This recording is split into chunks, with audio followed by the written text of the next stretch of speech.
teman-teman semuanya. Sore. Kembali lagi di acara Speak Up episode 11 Yayasan Insan Sekolah Kasih. Hari ini bersama aku, Kak Deani Yuna, ditemani oleh teman-teman, ada yang dari Semarang, ada yang dari luar kota juga. Oke, kita kenalan dulu ya, teman-teman ya. Dimulai dari Kak Stefani Nonanita. Boleh memperkenalkan diri dulu, Kak? Halo, selamat sore semuanya. Kenalin nama aku Stefani Nonanita. Kalian bisa panggil aku Stefani. Status aku sekarang sebagai sekretaris di Pukat Semarang dan juga aku masih nyambi kuliah di Semarang di USM Semarang jurusan hukum. Salam kenal jurusan. Oke, terima kasih Kak Stefani. Kemudian ini di samping, berarti ini apa ya? Samping kiri saya. Ada Kak Justinus Agrin Wicaksono. Silakan memperkenalkan diri Kak, waktu dan tempat saya persilahkan. Oke, terima kasih. Selamat sore semuanya. Selamat sore. Saya Justinus Agrin.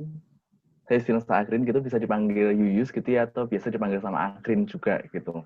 Kebetulan baru aja lulus S1 gitu ya dari jurusan psikologi. Kemudian memang kegiatan saat ini lagi ngurusin beberapa proyek sosial gitu berkaitan dengan psikologi, ada psikoedukasi dan juga layanan konseling secara online kayak gitu sih. Itu profil singkat dari saya. Oke, terima kasih Kak Yuyus ya. Aku manggilnya Kak Yuyus aja ya. Boleh. Oke, terima kasih. Lalu kita ke bawah, ada Kak Navita Heni. Hai Kak Vita. Jauh-jauh ya Kak? Halo, iya Ade. Meskipun jauh, saya tetap bisa bahasa Jawa ya. Oke. Ya, halo nama saya Vita. Selamat sore semuanya. Saat ini saya ada di Bandung, seperti tadi disampaikan sama Mbak Ade ya. Agak jauh, tapi tetap masih bisa bertegur sapa karena sekarang online gitu ya, mendekatkan jarak. Kemudian kegiatan sehari-hari saya masih tetap ngomongin tentang isu-isu perempuan, gender, dan anak muda. Dan semoga diskusi hari ini bisa menjadi inspirasi untuk anak-anak muda di Jawa Tengah maupun di Indonesia gitu. Terima kasih Mbak Ade. Terima kasih Kak Vita.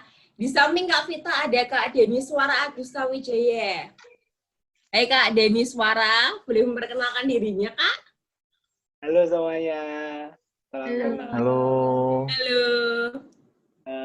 Namaku Dani Suara Agusta Wijaya, boleh dipanggil Danis aja. Saat ini statusnya sebagai mahasiswa Magister Psikologi Profesi S2 di Unikas Gio Pranoto. Fokusnya memang ke psikologi klinis, terus juga saat ini juga aktif juga melayani konseling buat beberapa teman-teman, juga tergabung dalam tim konseling yang memang membantu untuk COVID-19 juga kebetulan di pandemi ini gitu ya, dari timnya Unika gitu. Terima kasih, salam kenal semuanya.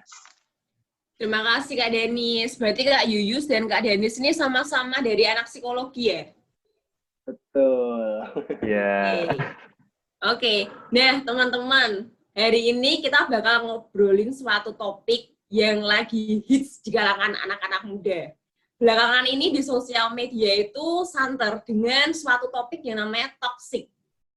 Jadi teman-teman boleh aku minta kesediaan waktunya untuk sharing mengenai toxic. Dimulai dari siapa dulu nih? Kak Yuyus. Oke. Dari pengalaman berkutat dengan toxic. Oke, berkutat dengan toxic gitu ya. Dan saat ini kan memang kita kan bahas tentang positive relationship gitu sendiri kan. Nah, dimana untuk mencapai positive relationship itu ya susah-susah gampang gitu. Apalagi dengan kondisi saat ini yang pandemi, yang notabene kita dituntut untuk stay di rumah aja gitu ya. Semakin banyaknya tingkat toxic itu semakin meningkat di sini. gitu. Beberapa kali saya menemui narasumber gitu ya, yang memang berkutat di bidangnya gitu, kayak misal kekerasan dalam rumah tangga itu pun juga semakin meningkat di kala pandemi ini. Karena ya sekarang banyak orang yang dikeluarkan dari kerja gitu kan ya. Kemudian kebutuhan hidup juga semakin tinggi. Kemudian anak-anak juga yang harusnya sekolah di sekolah, jadi sekolahnya di rumah. Beban orang tua tentu akan bertambah gitu kan ya. Nggak mungkin dong orang tua cuma masak aja, sekarang jadi masak, kerja, kemudian ngajarin anak. Di mana mereka harus bagi waktu dengan baik gitu ya. Nah, dari hal ini juga bisa kita lihat bahwa sikap orang tua itu bisa berubah gitu kan. Karena tekanannya bertambah lagi. Belum masih bayar SPP, harus beli kuota lagi buat anaknya sekolah gitu kan.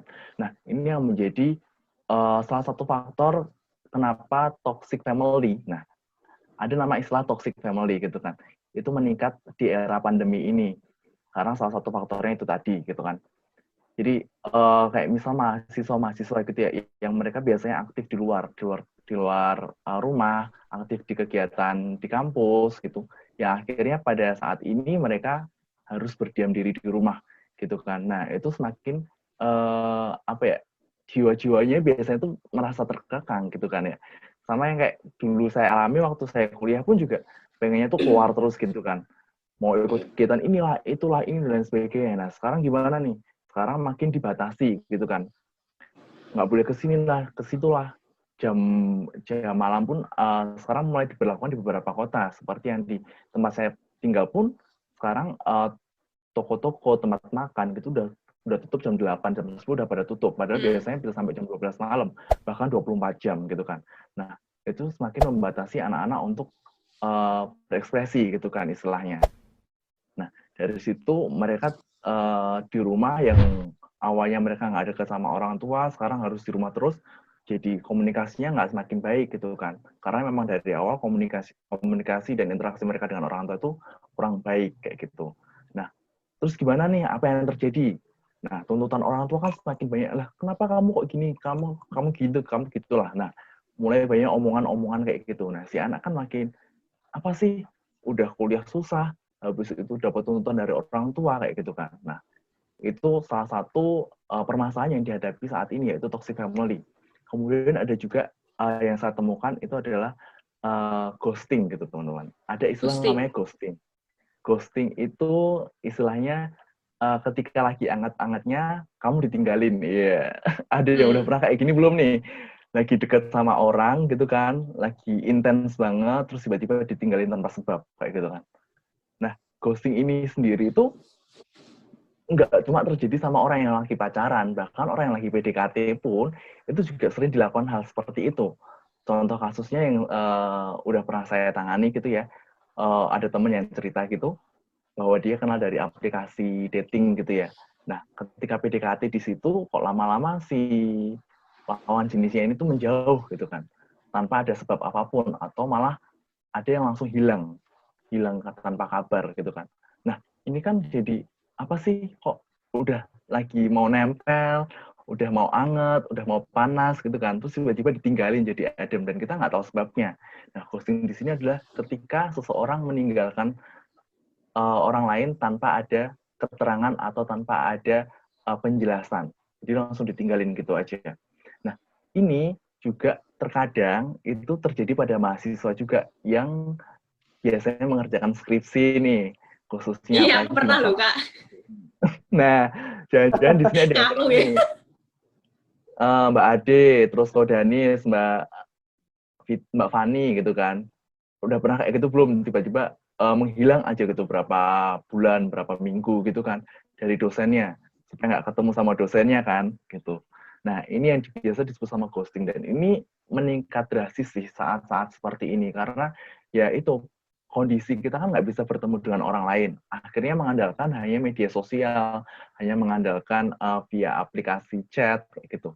Nah, dari hal ini, kita nggak bisa tahu dong interaksi kita dengan orang lain itu seperti apa, gitu. Nah, ini yang saya temukan beberapa kasus belakangan ini. Ada juga masalah tentang toxic relationship, itu yang secara general gitu ya.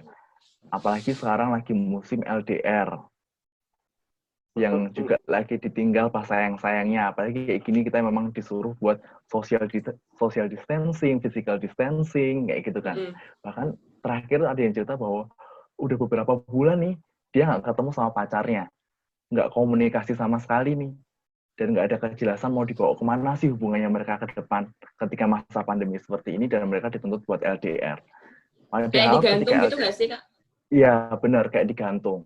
Padahal kayak gini kalau LDR kan sesama pasangan itu harus memiliki apa ya, ikatan dan harapan ke depan itu mau dibawa seperti apa gitu kan ya. Bukan hanya ya udah jalan sendiri-sendiri dan pada akhirnya ada komunikasi yang jelas kayak gitu.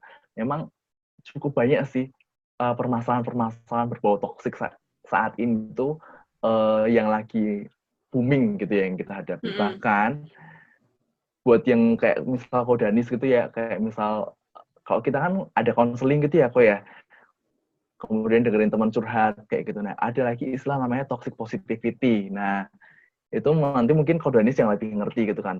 Toxic positivity itu kayak gimana sih? Jadi mudahnya itu ketika ada teman yang cerita ke kita malah ngomong, oh sabar aja, pasti nanti bisa ini kok selesai urusanmu, atau ya kok ada masalah berat nih kayak gini. Ah, enggak, itu mah belum seberapa sama masalahku, gitu kan. Nah, ini yang bisa disebut sebagai toxic positivity. Masa kita baru cerita aja udah ditanggapnya kayak gitu sih. Jadi kayak istilahnya, apa sih mau cerita kok malah tanggapannya kayak gitu. Belum tentu orang yang mau cerita itu dia tipikal orang yang terbuka. Bisa aja dia orang tipikal tertutup dan pada akhirnya dia mau berani cerita, kemudian dapat tanggapan seperti itu, dia jadi nggak mau cerita. Nah, ini nanti bisa menimbulkan ke dampak-dampak yang lain, kayak gitu sih. Itu sih, Kak Ade. Beberapa memang kasus-kasus yang memang lagi booming saat ini, dan memang beberapa teman-teman saya juga mengalami, kayak gitu kan. Gitu. Oke, Kak Agrin. Tadi kan Kak Agrin nyebut ya, ghosting gitu ya. Berarti apakah dari itu ghosting itu bisa masuk ke salah satu ciri dari toxic? Oh, bisa masuk. Karena istilahnya toxic itu kan racun ya. Nah, ketika racun. Istilahnya gini deh. Istilahnya kayak gini. Mbak Ade,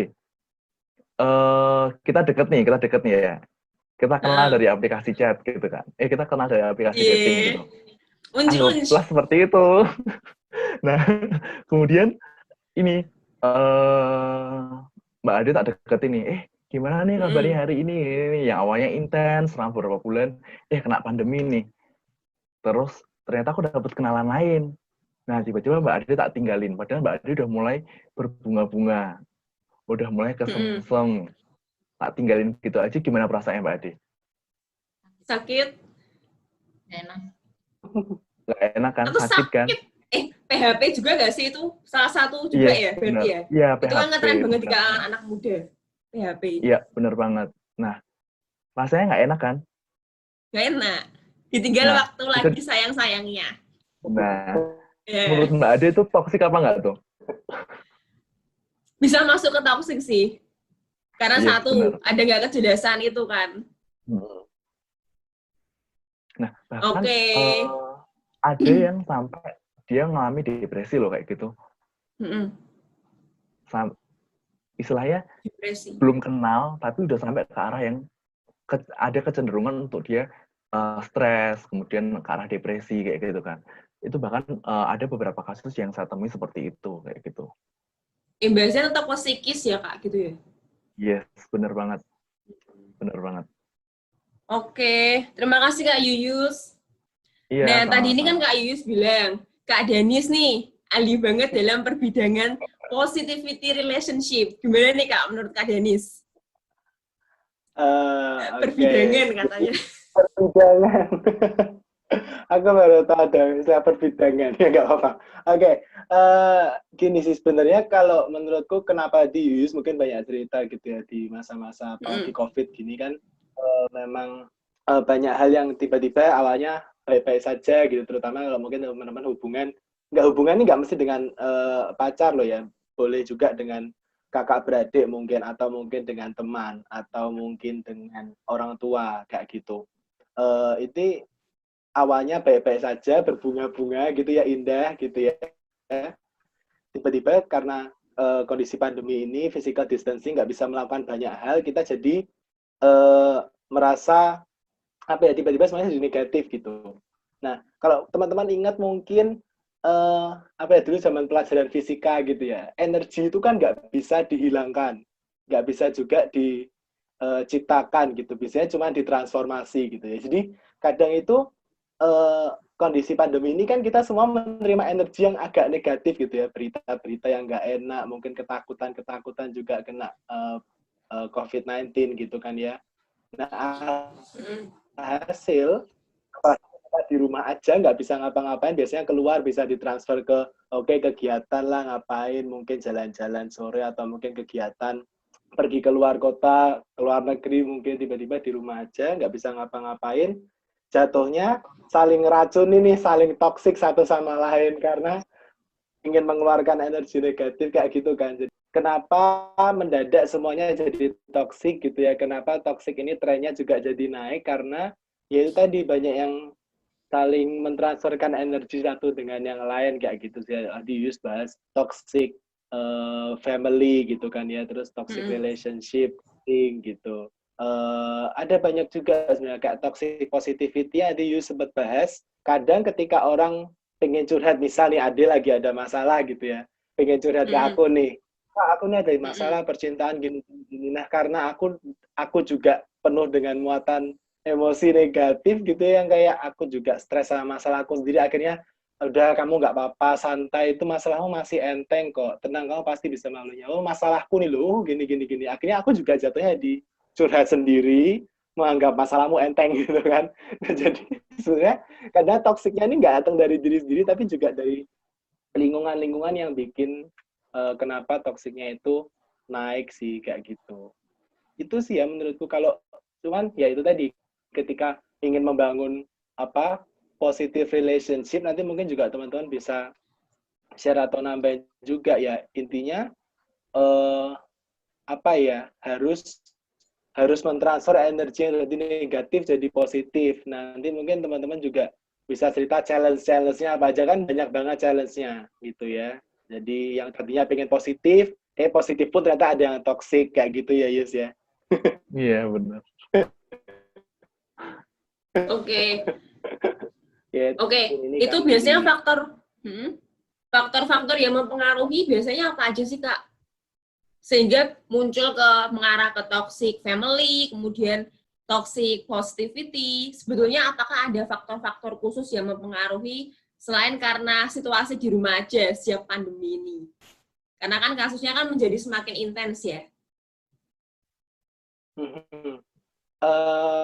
Sebenarnya mungkin itu tadi sih ya. Jadi selain ruang geraknya, jadi gini, yang jadi masalah adalah kadang kita ini punya masalah dengan orang tua mungkin, atau punya masalah dengan pasangan mungkin. Cuman karena kita terlalu banyak aktivitas yang dilakukan di luar sebelum pandemi, jadi kita nggak fokus ke sana. Kita nggak ngeh kalau sebenarnya ada masalah. Nah, baru ketika ada pandemi ini, kayak misal dulu awal-awal ya, keluarga benar-benar harus di rumah, orang tuanya jadi sadar, ternyata ngajarin anak itu susah ya gitu ya, selama ini dititipin di sekolah gitu kan ya. Jadi ternyata yang ngajarin anak itu susah. Akhirnya orang tua jatuhnya jadi menuntut. Anak-anak yang merasa orang tuanya banyak menuntut, banyak menuntut, terus karena di luar banyak aktivitas jadi bisa tetap senang, ketika di rumah aja jadi seharian dengar tuntutan kayak gitu jadi stres gitu kan. Pacaran yang tadinya bisa ketemu, kalau lihat wajahnya langsung kesengsem, begitu digandeng, dibeliin es krim langsung seneng, tiba-tiba harus LDR gitu kan. Yang satunya harus pulang kampung ke Solo, yang satunya di Semarang kayak gitu misalnya. Jadinya stres, mulai muncul, kamu kok nggak ngabarin aku di mana aja kamu seharian, kamu pergi sama siapa? Nah, muncullah mulai toksik itu muncul. Jadi sebenarnya banyak faktor sih ya, cuman lebih ke arah yang tadinya kita membagi fokus ke banyak hal, jadi karena fokus kita mulai tersempitkan kan, karena karantina, karena physical distancing, karena energi negatif dari berita-berita pandemi juga. Hasilnya itu tadi, yang ketransfer keluar energi negatif. Kalau menurutku sih itu aja sih sebenarnya faktor utamanya lo ya. Oke, terima kasih Kak Denis. Kemudian ini ke kakak yang satu ini nih, Kak Stefani Nonanita. Gimana nih Kak? Oke, halo semuanya. Hari ini kita membahas masalah toksik. Ada dua hal yang mau aku sampaikan, aku sharing dan juga mau aku tanyakan sih ke teman-teman semuanya. Yang pertama, tentang toxic relationship dan toxic family yang tadi Kak Yuyus bilang itu ya. Nah, aku mau tanya itu. Yang pertama nih, aku sharing dulu tentang toxic relationship. Aku sharing masalah toxic relationship itu dari aku sendiri sih, pribadi. Aku sebelumnya nggak pernah tahu toxic relationship itu seperti apa. Ketika aku menjalin hubungan dengan pasanganku selama 1 tahun, aku tuh dari awal pacaran tidak tahu, bahkan aku tidak sadar kalau hubunganku ini sudah masuk toxic relationship gitu. Aku baru menyadari itu ketika semakin ke sini hubungannya sudah nggak sehat, yang terutama adanya kekerasan, adanya rasa nggak aman, kecemburuan, suka merendahkan, dan juga kadang ada sih istilah yang abusive gitu ya, aku nggak begitu paham sih tentang abusive itu apa, cuman katanya tuh dengar-dengar ada levelnya, dari yang kekerasan verbal sampai kekerasan fisik itu, nah itu sudah terjadi dan sudah aku alamin waktu itu kemarin ya. Nah di sini aku mau menyampaikan juga, kira-kira hubungan yang seperti itu memang sudah jelas tidak akan bisa berlanjut lama, atau hubungan itu tuh sebenarnya hanya karena kita keadaan pandemi ini nggak ketemu, seperti tadi yang Kak Denis bilang, gara-gara pandemi ini nggak ketemu, terus berakibat yang awalnya baik-baik aja jadi suka marah, jadi suka egois, cemburu dan lain sebagainya, bahkan sampai ke tingkat level kekerasan. Kadang di sini tuh aku masih bertanya-tanya gitu loh, karena dari awal hubungan baik-baik saja, tapi menginjak terakhir, nah itu aku merasa kok ini aneh ya gitu loh. Nah satu lagi, otomatis dengan adanya ciri-ciri yang aku sampaikan tadi, kekerasan fisik, verbal, merendahkan, egois, dan sebagainya, pasti kan itu menimbulkan trauma ya, menimbulkan trauma tersendiri untuk orang yang mengalami itu gitu loh. Nah, bagaimana sih kira-kira caranya untuk menyembuhkan rasa trauma itu? Dari teman-teman itu bagaimana caranya supaya kita bisa sembuh dan kita nggak takut untuk mengenal, dan kita nggak takut untuk menjalin relation lagi sama orang yang baru gitu. Yang kedua, aku mau menyampaikan tentang toxic family. Di sini juga dari pengalamanku sendiri ya.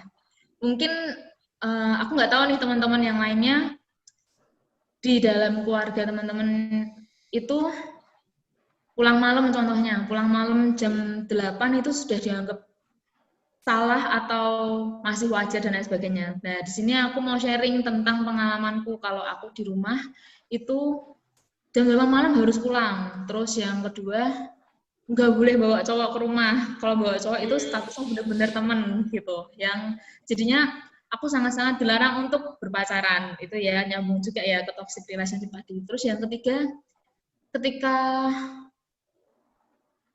anak itu kan bertumbuh ya. Nah, satu sisi kita mau masuk kuliah atau kita mau masuk jurusan apa, di mana, itu tuh pasti kan kita sharing ya ke keluarga kita, ini enaknya masuk kemana nih, ini enaknya kemana, ke tempat mana, dan lain sebagainya. Itu ada juga orang tua yang merasa kalau kalau kita curhat, kita cerita, orang tua nggak mau mendengarkan gitu. Nah, bahkan malah ada yang merasa rumah itu sudah bukan menjadi tempat yang nyaman untuk tinggal gitu loh. Nah gitu, aku mau tanya sebenarnya itu sudah masuk toksik atau enggak, dan aku juga mau tanya gimana sih caranya kita tuh biar bisa nyaman, biar bisa komunikasi yang baik sama orang tua. Nggak cuma orang tua ya, sama pasangan kita gitu sih. Itu yang aku mau Oke, tanyakan. baik Kak Stefani. Kalau untuk Mbak Vita sendiri, Mbak, apakah ada relevansinya dengan misal tadi antara toksik dengan kekerasan yang dialami oleh salah satu narasumber? Apakah seperti itu? Mbak Iya. Vita? Oke. Ya, tadi di mute. Oke, sebetulnya sangat berhubungan ya, karena sebenarnya toxic relationship ini sebenarnya adalah kebalikan dari positive relationship. Jadi kalau misalkan kita merasa bahwa kok kita tidak dihargai, kemudian merasa bahwa diri kita tidak memiliki komunikasi yang terbuka atau mereka yang tidak terbuka ke kita, bahkan kita punya hubungan yang bisa dikategorikan tidak setara atau ada yang mendominasi gitu ya, itu sudah masuk dalam hubungan yang sifatnya toksik itu tadi ya, membuat kita nggak nyaman, membuat kita cemas, kemudian membuat kita merasa aku kayaknya harus cari pelarian yang lain. Nah, itu juga adalah bagian dari efek toxic relationship. Nah, relevansinya tentu saja ada, Adik. Bahkan kalau lebih parahnya lagi gitu ya, kalau kita bicara toxic relationship, di mana di dalamnya itu selalu pasti ada dominasi, tidak mungkin tidak gitu ya. Dan biasanya yang mendominasi itu adalah orang-orang atau pihak-pihak yang merasa dirinya paling benar, dirinya paling berwawasan, dirinya paling berhak gitu ya, dirinya yang punya kuasa. Di sanalah lahir kekerasan gitu. Jadi sebenarnya kekerasan itu selalu lahir ketika sebuah hubungan itu tidak dalam konteks yang setara kepada siapapun. Misalkan kekerasan terjadi pada anak karena adanya hubungan yang tidak setara antara orang tua dan anak, ya kan? Orang tua merasa benar, gak boleh pulang malam karena ya kan aku orang tua gitu ya Fani ya. Aku tahu dong misalkan yang terbaik buat kamu gitu. Tapi kan belum tentu juga apa yang disampaikan orang tua itu betul gitu ya. Dan misalkan Fani pulang malam ya karena ada banyak urusan, mungkin juga ada diskusi-diskusi dengan teman yang lain di luar dan lain sebagainya. Ada banyak alasan lah gitu ya. Kemudian hubungan yang tidak setara lagi biasanya sama siapa? Pacar gitu ya. Umumnya memang kalau dalam hubungan teman dekat gitu ya, mungkin bahasanya kalau anak muda bilang pacaran gitu ya, itu biasanya laki-laki yang mendominasi. Tetapi gitu ya, tidak selalu laki-laki. Perempuan pun sekarang banyak gitu ya, perempuan banyak. Kenapa? Karena itu tadi, saat ini mungkin saja di dalam sebuah hubungan itu, yang punya kuasa, yang berhak, yang merasa paling dibutuhkan, yang merasa sangat dicintai itu adalah si perempuannya. Jadi perempuannya dengan sangat bebas gitu ya, dalam tanda petik mendominasi si laki-laki sehingga laki-lakinya kemudian merasa aduh kayaknya aku nggak bisa deh berbuat apapun gitu ya, takutnya nanti aku diputusin gitu. Nah, jadi itu juga adalah hubungan yang tidak setara. Dan hubungan yang tidak setara ini bisa terjadi kepada siapapun deh gitu. Jadi sangat relevan sekali sebetulnya bicara toxic relationship dengan kekerasan itu sendiri. Itu sih. Tapi kalau misalkan kita coba berangkat dari kekerasan gitu ya, Dek. Sebenarnya kekerasan atau kita bisa bilang ini ya, eskalasi atau peningkatan kekerasan di masa pandemi ini memang luar biasa meningkat tajam gitu ya, dan menariknya adalah kekerasan ini ada di dalam relationship itu sendiri. Kenapa? Karena ketika di Indonesia sendiri bulan Maret kita sudah menerima informasi bahwa COVID-19 activate gitu ya di Indonesia, dan kemudian banyak sekali daerah atau kota yang memutuskan untuk melakukan PSBB, restriction di mana-mana. sekolah di rumah, sekolah kemudian aktivitasnya pindah ke rumah semua, kemudian kita working from home, itu merubah pola relation kita dari yang interaksi langsung menjadi by online gitu ya. Dan itu merubah relasi, baik itu yang ada di dalam relasi hubungan kita antar teman atau mungkin antar rekan kerja, dan juga merubah hubungan relasi di level domestik, relasi kita terhadap orang tua dan lain sebagainya. Maka gitu ya, kekerasan yang paling tinggi di record saat ini adalah di area domestik. Nah, sebetulnya Kak Vita punya apa ya, sajian datanya nih. Jadi apakah kita mungkin langsung akan sedikit moving ke sajian data kekerasan di Indonesia, karena kita akan coba melihat gitu ya, sebetulnya siapa sih yang paling banyak mendapatkan kekerasan di masa pandemi seperti ini, usia berapa gitu ya, dan siapa sih sebetulnya pelakunya gitu ya. Selama ini kan memang terakhir-terakhir sebelum pandemi COVID, kita masih disajikan data bahwa kekerasan itu paling sering dilakukan oleh laki-laki kepada perempuan atau anak. Kita akan coba lihat deh untuk data di tahun 2020 yang didapatkan oleh teman-teman dari Kementerian Pemberdayaan Perempuan dan Perlindungan Anak seperti apa. Mungkin boleh di-share, Ade, kita bisa lihat bareng-bareng nih, karena saya pikir grafiknya sangat menarik gitu ya. Kita tunggu sebentar untuk share screen. Iya, next mungkin langsung ke slide yang kedua. Slide selanjutnya. Ya.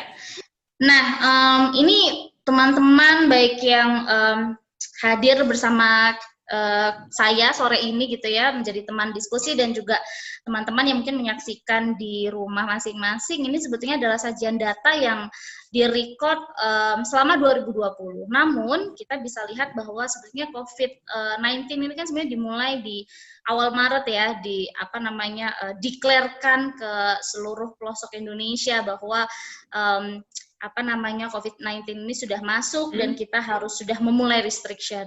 Disitulah data-data kemudian menjadi penting untuk dilihat, dan ini kita sudah ada di bulan Agustus, dan ini sebenarnya data-datanya masih relevan karena tahun 2020. Di sisi sebelah kiri saya, kiri atau kanan nih? Pokoknya sebelah kiri, jumlah kasus berdasarkan tempat kejadian. Nah, lagi-lagi yang paling tinggi adalah rumah tangga, gitu teman-teman. Ada sekitar 4.769 kasus. Ini tidak terpilah kasus berat saja ya. Jadi ini secara general ada kasus ringan, sedang, berat, itu ada sekitar 4.700, hampir menyentuh 5.000. Kemudian tertinggi nomor 2 itu adalah kekerasan lainnya.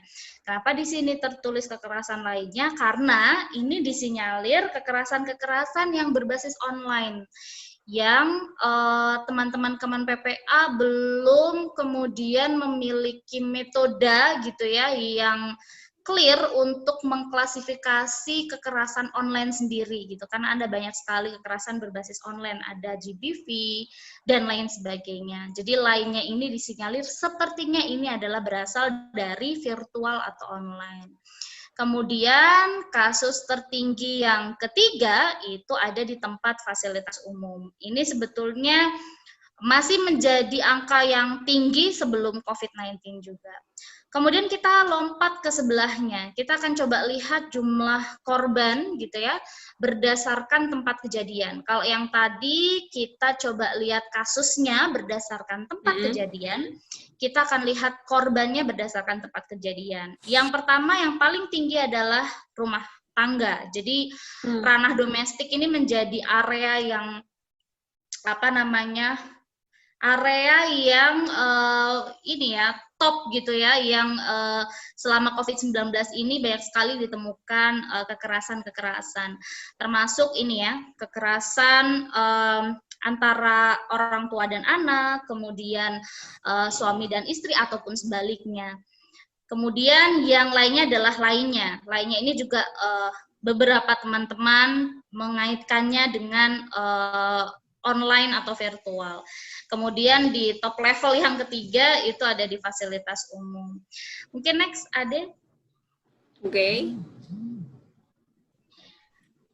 Nah, ini adalah jenis kekerasan yang dialami korban. Jadi tadi kalau kita ngomongin tentang toxic relationship gitu ya, apakah ada di sini gitu ya? Jadi kalau kita melihat secara data, itu tetap yang paling tinggi kekerasan fisik gitu. Selama 2020 terhitung terakhir recordingnya pastinya akhir Mei ya, jadi masih menduduki urutan yang kedua justru malah fisik. Kemudian urutan yang pertama lagi-lagi kekerasan seksual, dan yang ketiga baru kekerasan psikis. Nah, kekerasan psikis ini sangat menaik tajam gitu ya dari data record 2019 tentang kekerasan oleh Kemen PPA. Jadi sebetulnya angka kekerasan psikis ini juga tentu saja bisa dikaitkan dengan toxic relationship gitu, atau misalkan banyak sekali perempuan atau anak yang mengalami kekerasan baik verbal maupun non fisik yang bisa dikategorikan kekerasan psikis. Kemudian next, Mbak Ade. Ya, ini sebetulnya yang paling menarik teman-teman. Jadi kita akan coba melihat korban berdasarkan usia. Jadi kalau ngomongin tentang toxic relationship sebagai bentuk dari kekerasan gitu ya, meskipun itu bukan kekerasan secara fisik, tapi itu masuk ke dalam kekerasan psikis yang di dalamnya ada kekerasan verbal, kemudian ada pelecehan dan lain sebagainya. Kita lihat di sini, korban yang berdasarkan usia itu ada yang paling tinggi itu di rentang 13 sampai 17 tahun. Kalau kita lihat rentang usianya 13 sampai 17 tahun itu di sekolah SMP dan SMA. Kalau kita analisa lebih dalam lagi, disinyalir ini anak-anak yang kemudian mendapatkan kekerasannya selama situasi pandemi COVID-19 gitu ya. Jadi bisa dibilang ini bisa saja terjadi pada saat homeschooling mereka.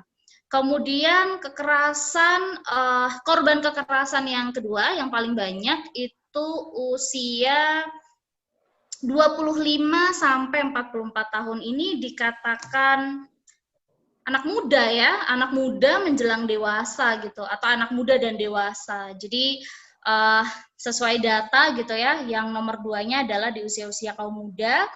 Kemudian kekerasan nomor 3 yang paling banyak itu adalah di usia 6 sampai 12 tahun. Sebenarnya ini situasi atau fenomena yang menarik ya teman-teman ya. Ketika kita bicara tentang tadi positive relationship, toxic relationship, kemudian toxic family, itu kita sedang membicarakan rentang usia 13 sampai 17 tahun dan 25 sampai 44 tahun.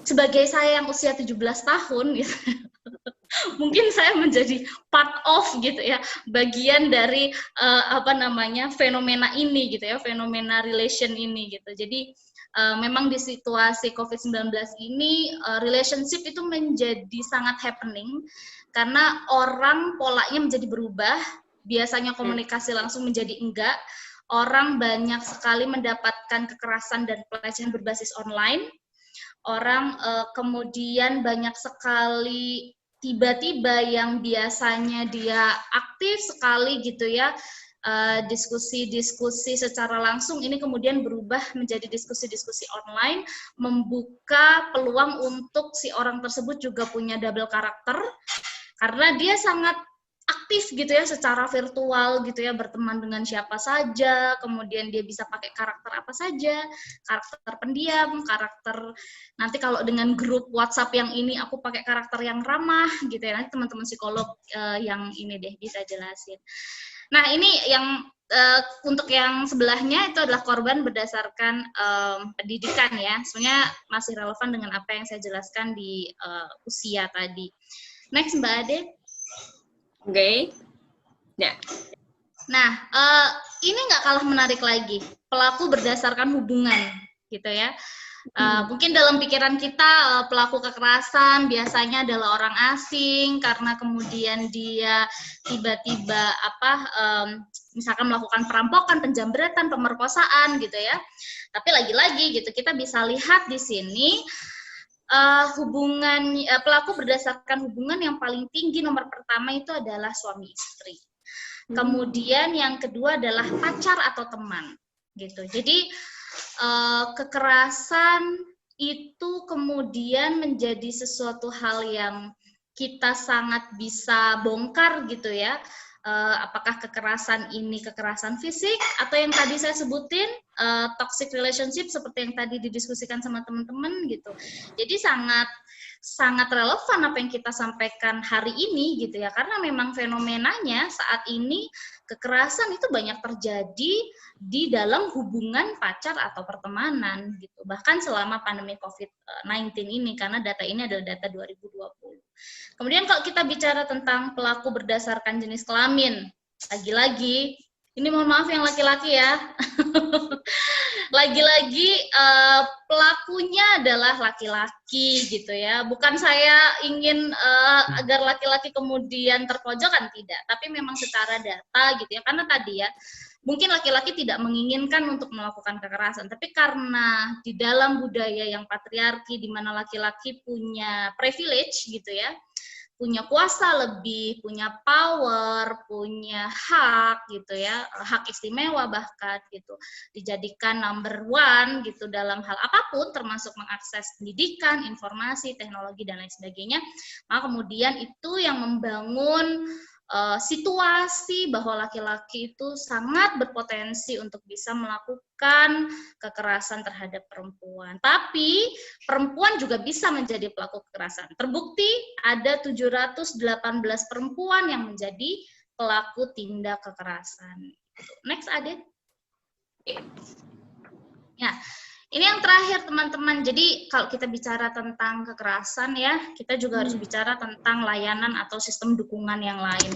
Tadi kalau Fani bilang, jadi gimana nih Kak, gimana caranya untuk stress healing atau apa tadi, self healing atau misalkan supaya terbebas dari trauma agar punya hubungan yang lebih baik gitu ya.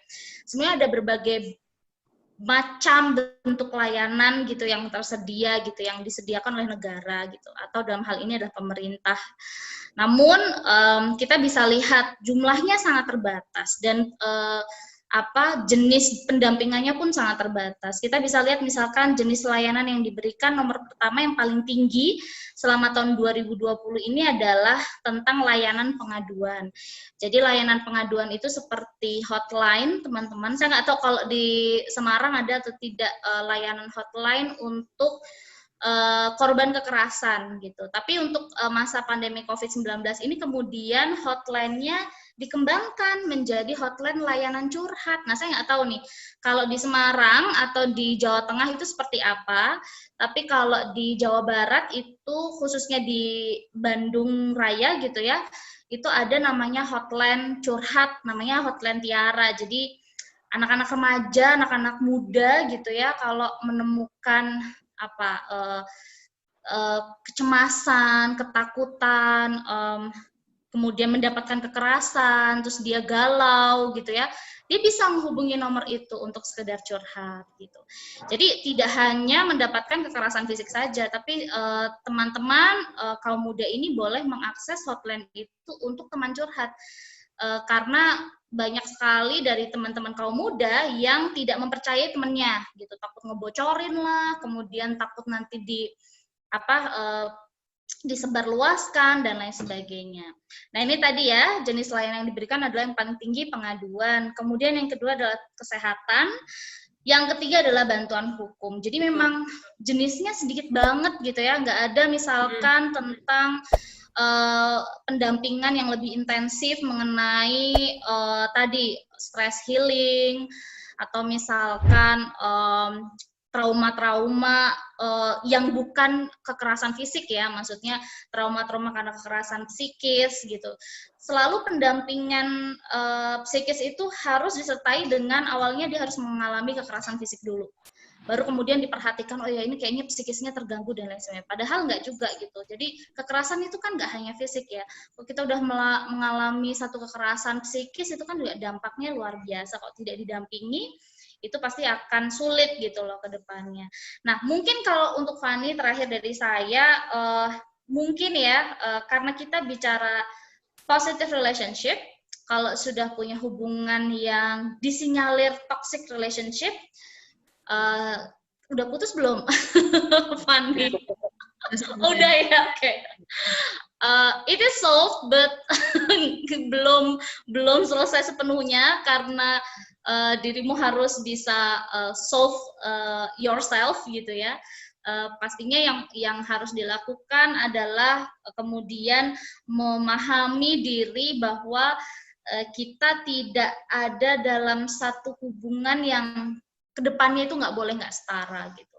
Jadi dan menghargai diri sendiri untuk tidak mengiyakan apapun yang diminta pasangan kita, sekalipun pasangan kita menganggap itu sesuatu yang baik untuk kita berdua gitu. Karena di dalam hubungan yang positif itu kan syaratnya ada banyak ya. Setara gitu ya, setara itu kan punya makna banyak gitu, setara dalam komunikasi, setara dalam menyampaikan pendapat, setara dalam hal untuk didengarkan gitu ya, setara dalam hal mengambil keputusan gitu. Kemudian selain masalah komunikasi, di dalam hubungan positif itu yang tidak boleh dihindarkan menjadi syarat wajib adanya hubungan yang positif, sebetulnya lebih kepada kita mampu memberikan kebermanfaatan gitu ya antara satu sama lain gitu.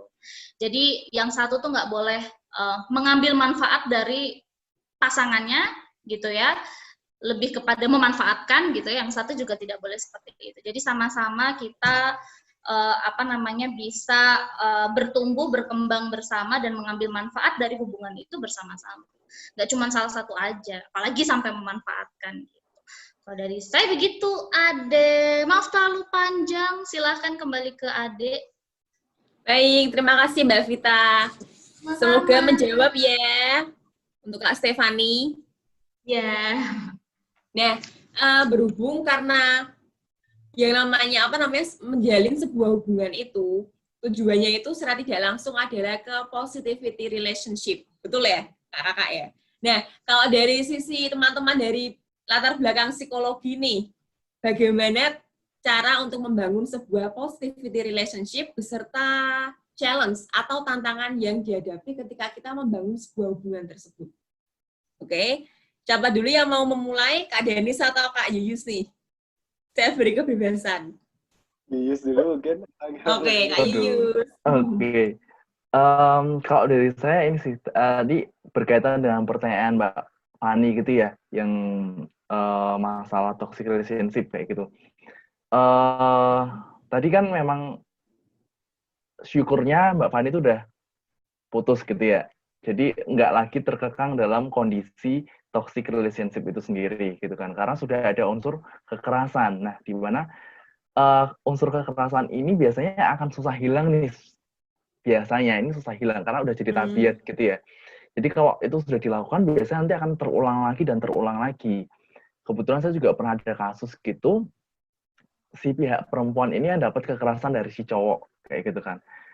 Dan pada akhirnya itu jadi kayak lingkaran setan gitu.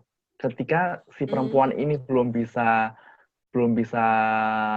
rilis, belum bisa move on dengan baik, pada akhirnya si perempuan ini cari cari mangsa baru gitu. Cari pacar baru buat dia ngelampiasin apa yang udah dia rasain waktu itu.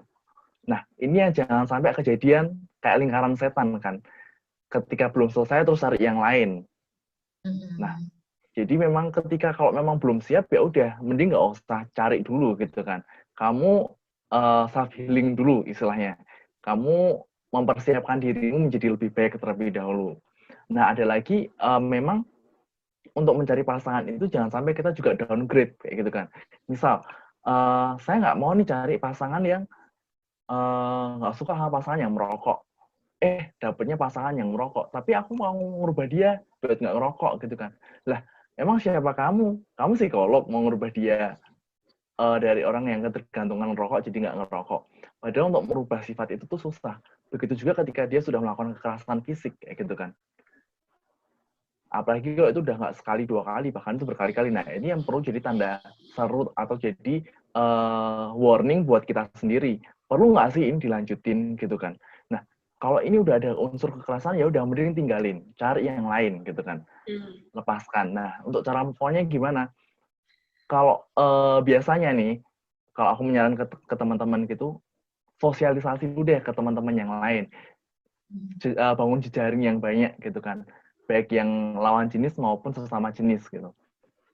Ikut komunitas, terus juga gerakan lakukan hobimu, lakukan kesukaanmu gitu. Misal Mbak Fani sukanya menulis, ya udah lakuin suka nulis, setiap hari nulis kayak gitu. Ya udah lakuin itu.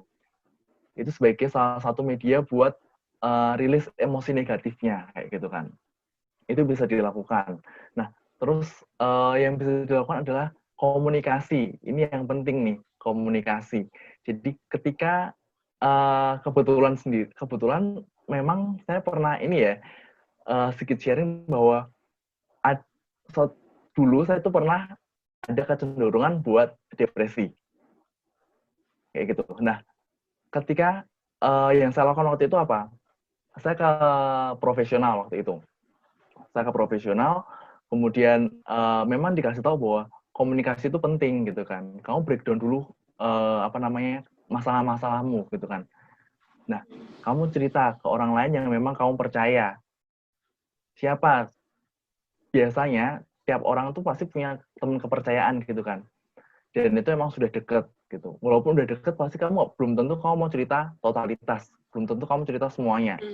Ya udah nggak apa-apa, yang penting kamu cerita apa yang bisa meringankan bebanmu, apa yang bisa meringankan bebanmu, itu yang penting.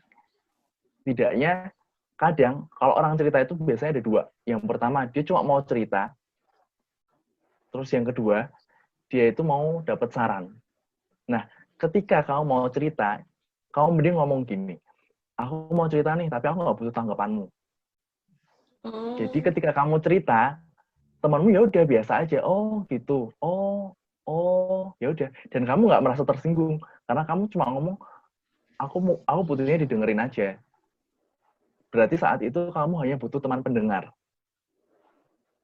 Nah, kemudian kamu ada kasus lain, aku pengen cerita nih, aku ada kasus kayak gini, minta tolong dong tanggapanmu kayak gimana, aku harusnya kayak gimana ya kalau aku putus sama pacarku kayak gini. Nah, temanmu tuh baru berhak, dia punya kebebasan buat menyatakan pendapatnya. Nah, itu baru kamu bisa nerima, oh kayak gitu. Nah, ketika temanmu ini menyatakan pendapatnya, kamu terima dulu baik-baik, jangan langsung kamu, nggak bisa, ini kayak gini.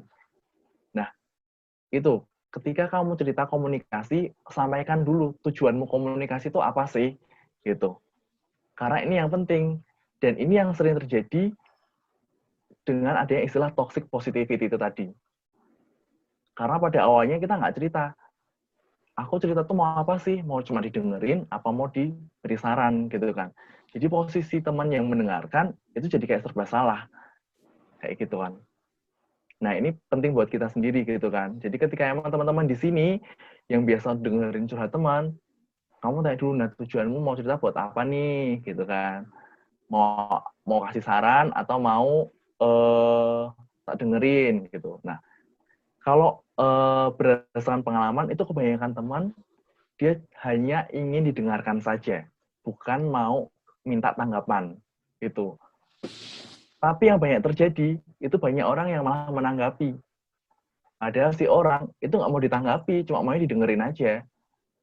Kayak gitu. Itu yang pertama tadi.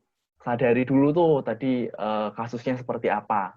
Kalau memang sudah ada kekerasan, ya udah, hindari. Lakukan hal yang kamu sukai. Terus yang kedua, lakukan komunikasi dengan baik. Komunikasi 2 arah itu tadi. Kalau kamu main cerita, ya udah cerita. Tujuanmu apa?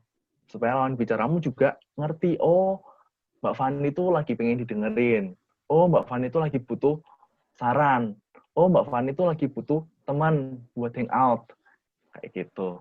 Nah, itu yang mungkin bisa saya sharingkan gitu ya ke teman-teman di sini ke depan, bahwa komunikasi itu yang penting buat relasi antara diri sendiri dengan orang lain, entah itu keluarga, orang tua, pacar, teman, sahabat, dan lain sebagainya. Kayak gitu sih. Itu sih Mbak Adi kalau dari saya. Mungkin nanti Ko Danis mau nambahin. Iya, untuk Kak Danis. Oke. Tadi aku tertarik sama Oke. datanya dari Mbak Vita gitu ya, bahwa apakah kekerasan itu kan nggak cuma datang dari fisik, tapi juga psikis gitu. Dan terjadinya pun nggak secara langsung, kadang juga online gitu. Kita lihat juga lagi banyak kasus memang hari-hari ini. Bahkan kalau tadi pelakunya juga ada 718 wanita yang melakukan, walau yang ribuan laki-laki gitu ya. Bahkan perilaku kekerasannya pun itu nggak terjadi melulu untuk lawan jenis. Jadi nggak laki-laki ke perempuan, nggak perempuan ke laki-laki. Karena hari-hari ini juga terjadi laki-laki ke laki-laki, perempuan dan ke perempuan gitu. Iya. Artinya misal kayak ada kasus beberapa minggu lalu gitu ya.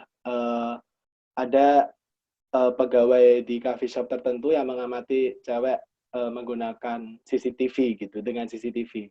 Nah, jatuhnya adalah bukannya sesama gender itu malah sesama perempuan itu sesama jenis kelamin justru mendukung, tapi justru salah siapa suruh pakai baju terbuka. Makanya kalau nongkrong duduknya sopan dikit atau apa, justru menyalahkan, justru membentuk bahwa kamu itu ya nggak sebagaimana cewek mestinya gitu. Standar-standar yang dibuat oleh pendapat-pendapat orang ini justru kadang-kadang jadi toksik buat diri sendiri gitu.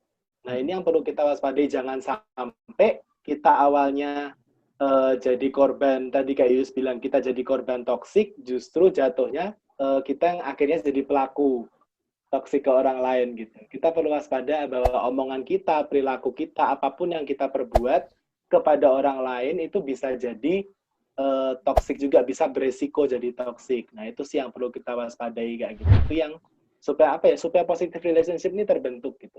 Kita nggak bisa menuntut orang lain untuk kamu harus jadi orang baik ke aku gitu, karena versi orang baik setiap orangnya itu beda-beda gitu. Baik buatku, belum itu baik buatmu. Yang perlu kita lakukan adalah jadi versi yang terbaik buat diri kita, karena begitu kita jadi yang terbaik buat diri kita, itu kita misalnya, aku tuh orangnya nggak suka dijahatin gitu, aku juga nggak suka jahat ke orang. Aku orangnya nggak suka dikata-katain, otomatis aku juga nggak akan ngata-ngatain orang, gitu kan. Nah, yang kayak gitu yang perlu kita sadari, bahwa nggak melulu kita yang, aduh aku kok merasa jadi orang di lingkungan yang toksik ya, tapi jangan sampai kita justru jadi orang yang toksik juga ke orang lain. Nah, kalau masalah gimana sih menolong diri sendiri, kalau misalnya tadi kan udah teman-teman juga mungkin udah sharing bahwa mencari bantuan itu penting gitu. Intinya sih kalau dari aku mungkin sama kayak Yuyus, cuman aku mungkin rangkum dalam 3 kata yang sederhana ya. Gimana sih membantu diri kita supaya bisa pulih, supaya bisa membentuk positive relationship gitu. Yang pertama kita perlu mengenal.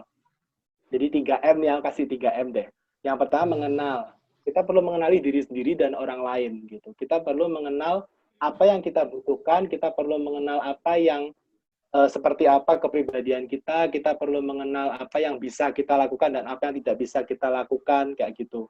Nah, ketika kita sudah mengenal diri kita harus menerima M yang kedua nih. Kita harus menerima, oke, aku adalah orang yang seperti ini, berarti aku apa yang perlu mungkin aku kembangkan gitu. Bukan berarti, aku kok ternyata misalnya kayak dulu lah, kita di mata kuliah tertentu atau mungkin di pelajaran tertentu gitu ya.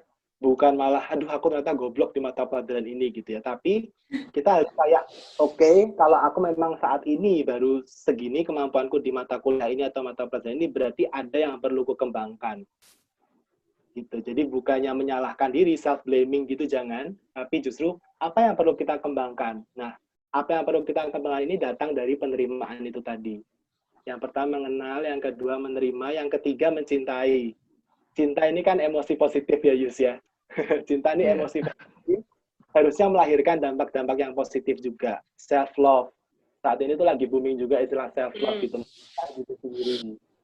ketika kita mencintai diri sendiri, itu jatuhnya juga pasti akan positif ke orang lain. Mencintai diri sendiri itu bukan egois loh ya, bukan yang oke, pokoknya aku harus memikirkan diriku sendiri tanpa memikirkan orang lain.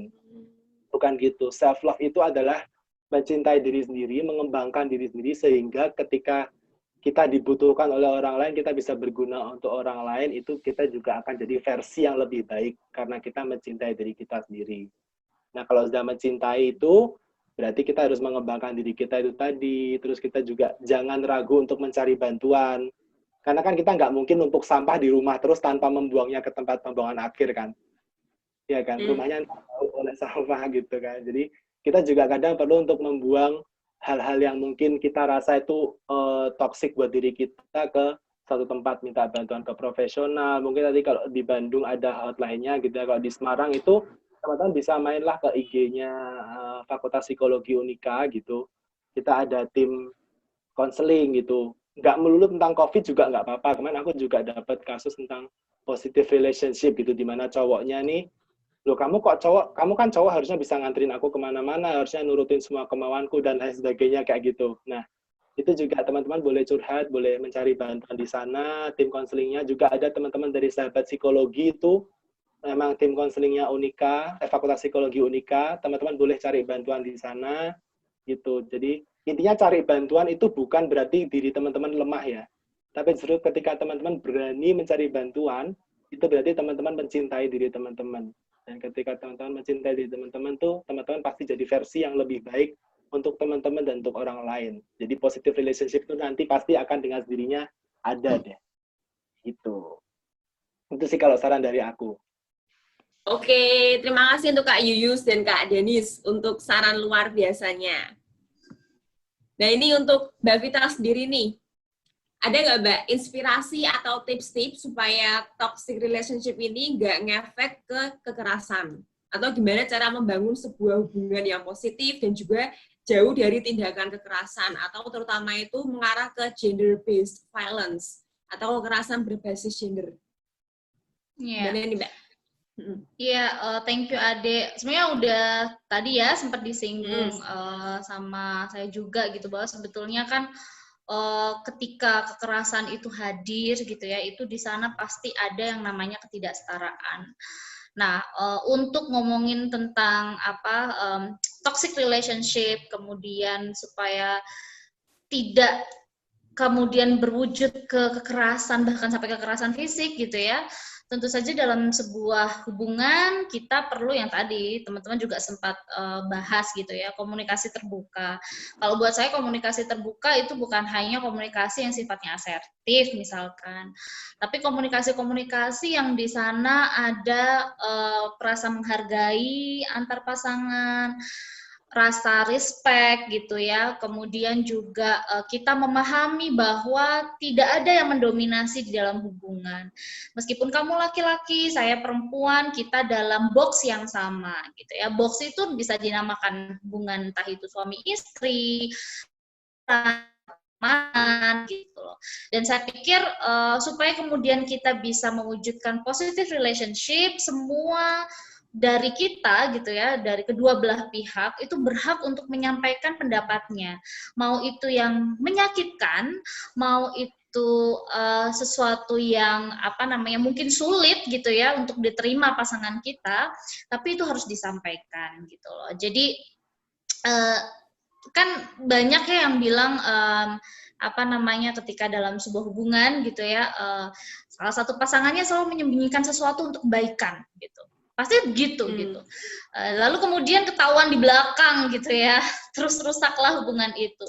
Entah itu yang disembunyikan adalah tentang perilaku dia yang open relationship, karena kan relationship mungkin kalau di Indonesia masih jarang ya yang open relationship ya gitu. Kalau di luar kan memang sudah banyak gitu. Nah, ketika salah satunya punya perilaku open relationship, mungkin kalau bahasa kasarnya adalah perselingkuhan gitu ya.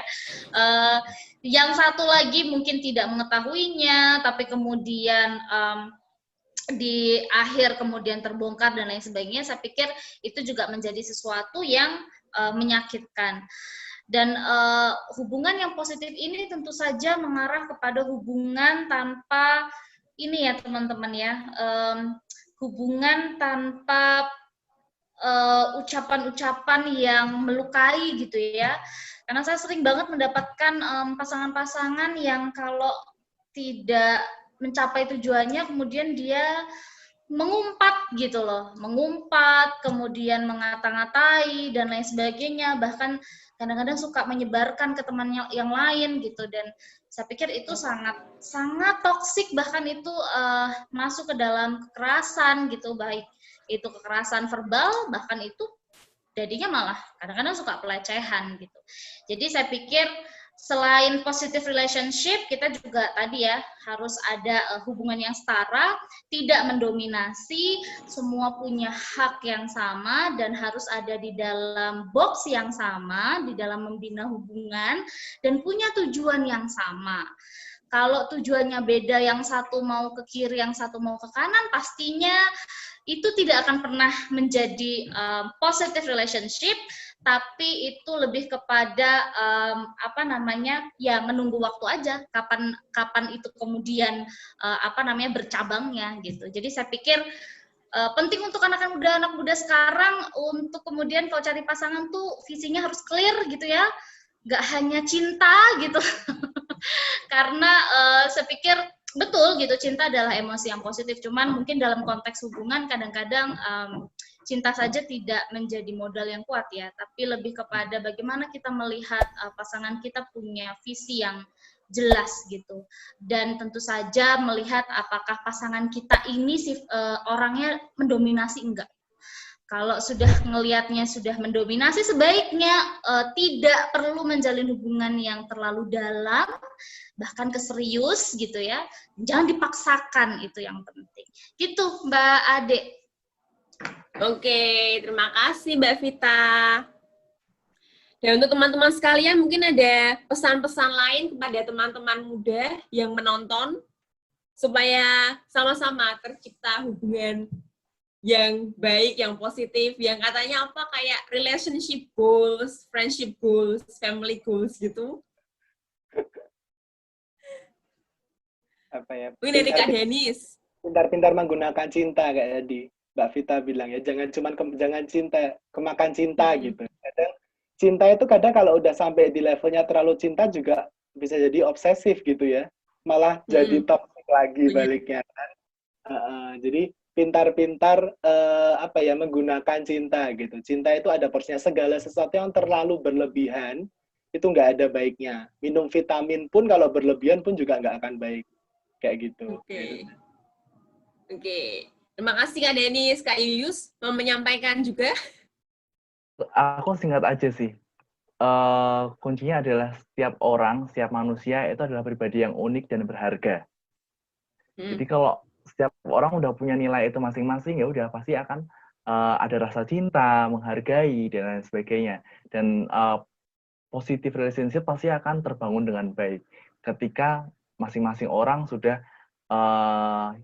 tahu dan kenal bahwa setiap orang itu adalah pribadi yang unik dan pribadi yang berharga.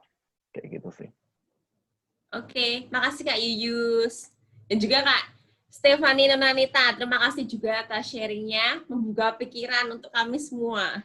Dan juga teman-teman, ini karena sebenarnya topik ini tuh benar-benar enak banget ya dibahas ya, karena emang lagi kekinian banget, tapi sayangnya waktu kita sangat terbatas.